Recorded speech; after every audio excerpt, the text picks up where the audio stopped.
কিছু বছর পর। তখন আর বিটিএস নামক কোনো ব্যান্ড নেই। তখন বিটিএস এর 7 জন মেম্বার কারো স্বামী, কারো বাবা নামে পরিচিত। সামাজিক নিয়ম হোক বা পরিবার, সবকিছুর জন্য আমাদেরও যেতে হবে শ্বশুর ঘরে। হয়তো তখন সারাদিনে আপনাদের কথা ভাবার সময় হবে না, হয়তো তখন সারাদিনে আপনাদের ছবি দেখা হবে না।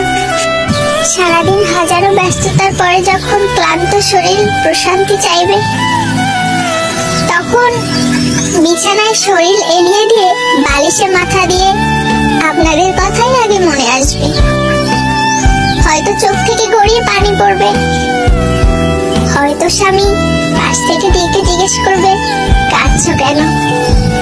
বুকে পাথর রেখে আর মুখে সত্য লুকিয়ে বলতে হবে হয়তো বাবা মায়ের জন্য মন খারাপ করছে।